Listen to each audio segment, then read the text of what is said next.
Bonjour à toi et bienvenue sur CryptoGame. Aujourd'hui, je vais te présenter l'outil qui s'appelle TradingView. C'est un outil qui est très utilisé pour analyser l'évolution des prix des crypto-monnaies. Je ne vais pas rentrer dans les détails de toutes les fonctionnalités parce qu'il y a beaucoup de choses. Je vais me concentrer sur les plus essentiels pour bien commencer quand on débute. Allez, c'est parti.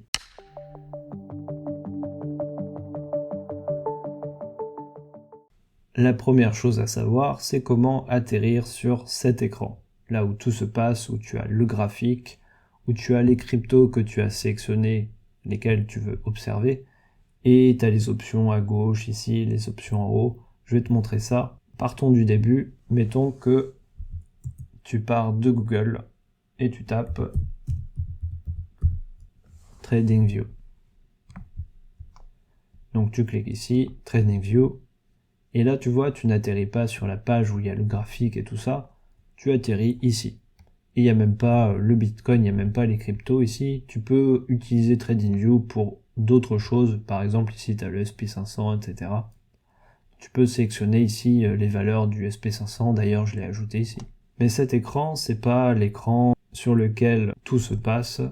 Pour y aller, il faut que tu ailles ici dans Produits et après, tu cliques sur Super Chart.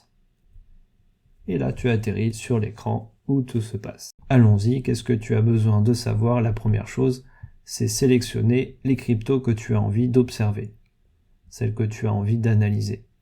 Comment tu fais ça? Là, j'ai déjà la liste que j'ai sélectionnée. Donc voilà, mettons que tu veuilles ajouter une crypto-monnaie, mettons, allez, le Bitcoin. Donc tu tapes BTC, et là, tu mets USDT pour qu'il te trouve directement le Bitcoin versus le dollar, donc on va dire l'USDT. Et là, tu fais attention, en fonction de la plateforme sur laquelle tu achètes et vends la crypto-monnaie, tu as différentes sources, tu vois, là ça vient de Binance, ce sont les données qui viennent de Binance.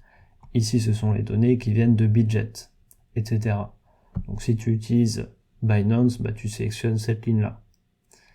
Allez, mettons que tu utilises, je ne sais pas, Coinbase, tu sélectionnes ça ici. Donc là, tu peux fermer, et ça va te l'ajouter tout à la fin de ta liste. Donc là, tu cliques Bitcoin.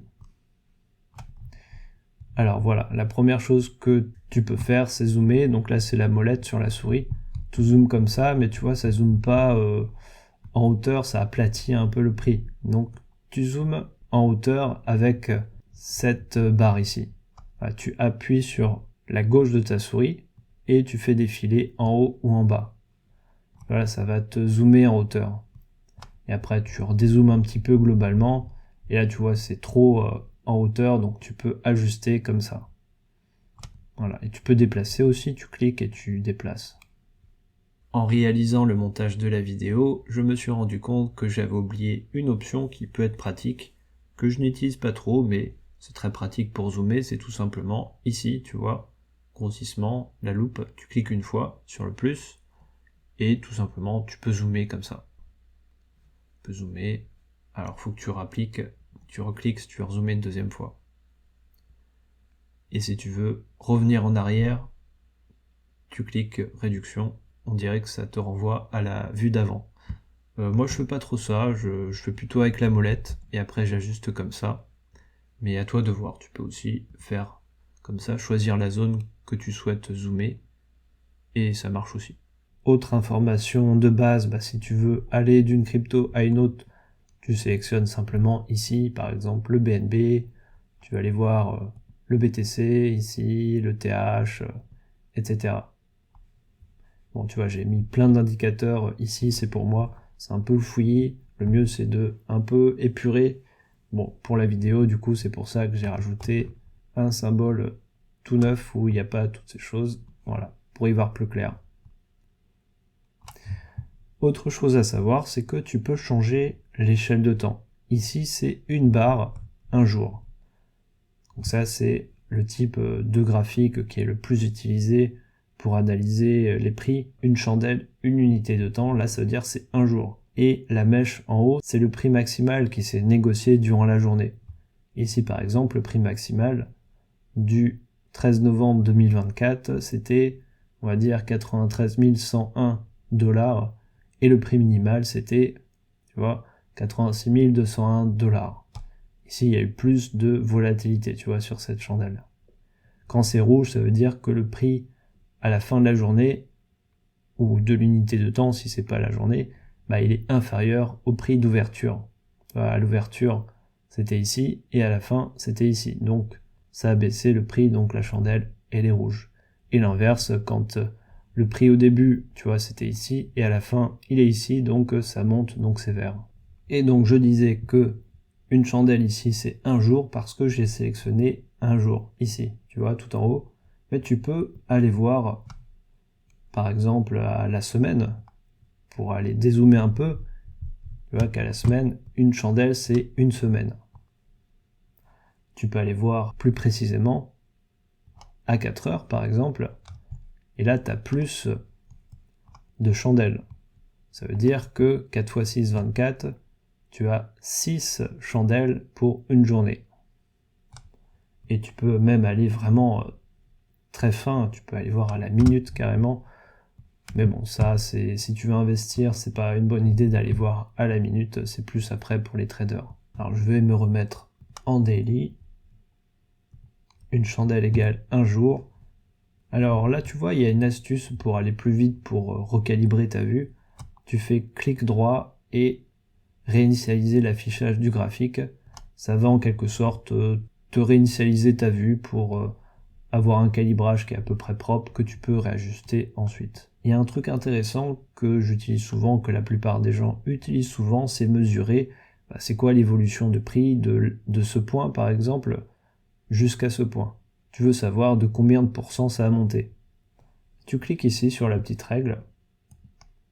T'as pas besoin de prendre ce point précisément, il faut juste que la barre horizontale, tu vois, en pointillé, elle soit au point auquel tu veux démarrer la mesure. Donc là, tu cliques une fois sur clic droit de ta souris, tu cliques, donc tu relâches, et après, tu montes à l'endroit où tu veux mesurer la fin. Donc par exemple, on va prendre cette petite mèche rouge tout en haut, et là, tu vois, tu lis, ça a monté de 101,75%. Donc là, ça fait plus de x2, parce que 100%, ça veut dire x2. Tu peux aussi facilement mesurer le nombre de jours que la hausse a pris. Donc tu peux le faire en regardant en bas, tu vois, tu pointes ici 5 août jusqu'au 5 décembre. Tu peux le faire comme ça. Tu peux aller plus vite. Tu cliques ici pareillement. Et là, il faut bien faire attention d'être au jour de départ. Tu fais ça. Et tu vas jusqu'au jour d'arrivée. Voilà, par exemple, ici, et là, tu vois 122 bars, 122 jours. Voilà, tu peux aller plus vite comme ça, sauf que là, tu as une évolution du prix, mais c'est parti d'ici, tu vois, de là à là. Tu peux avoir les deux si tu veux, ou là, tu fais attention à pointer sur le jour précis et le prix précis, et tu fais la montée comme ça, où tu t'arrêtes au jour de fin précisément, et au prix précisément de fin que tu veux mesurer. Tu peux aussi changer les chandelles, il y a d'autres chandelles qui existent. Si tu débutes, tu sélectionnes simplement bougie, tu vois, c'est ce qui est de base. Tu peux tracer des lignes aussi, par exemple ici, voilà, ligne c'est ici, là c'est activé, tu vois, c'est en bleu, donc tu cliques sur le début et sur la fin, donc là par exemple on voit une tendance un peu descendante et on peut distinguer une sorte de résistance oblique.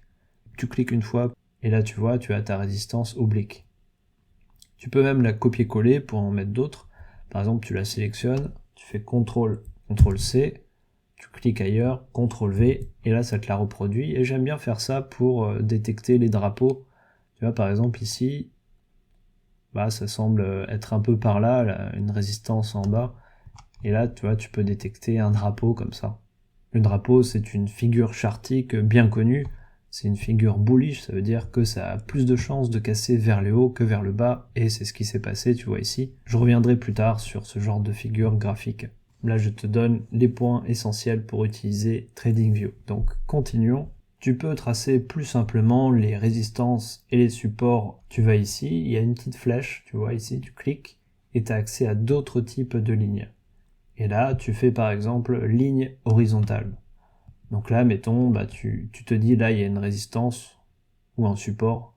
Tout dépend si le prix il est en haut ou en bas. Donc tu cliques simplement ici, et là, tu vas avoir ta ligne qui va apparaître. Que tu peux customiser, même les autres obliques, tu peux le faire. Voilà, tu peux changer la couleur ici, par exemple, tu mets en vert, tu peux changer l'épaisseur. Voilà. Et par exemple ici, à l'heure où je tourne cette vidéo, l'ATH, il est à ce niveau-là, donc ça veut dire que là, c'est une résistance. Donc tu vas ici et tu fais une ligne ici pour signaler, pour te rappeler que ici, ça va résister. Le prix va avoir du mal à passer, et s'il passe, à ce moment-là, ça va normalement se transformer en support. Je vais t'en partager une dernière qui t'ouvre beaucoup de possibilités, c'est les indicateurs. Tu peux ajouter des indicateurs ici. Indicateur, tu cliques, et là, tu choisis l'indicateur que tu souhaites afficher. Par exemple, un indicateur très connu, c'est les moyennes mobiles. Moyenne mobile simple, par exemple.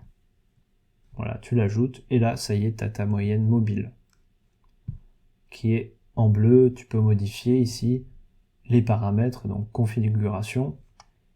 Et là, c'est une moyenne mobile sur 9 périodes.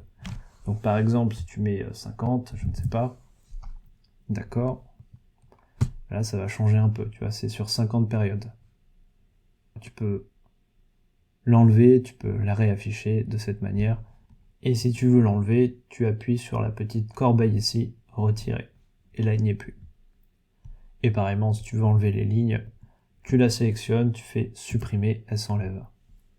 Et tu peux même faire CTRL Z si tu as fait une erreur. Il y a un nombre important d'indicateurs qui sont proposés ici, mais ce n'est pas le sujet d'aujourd'hui. Les indicateurs, aujourd'hui, c'était les fonctionnalités les plus importantes de TradingView.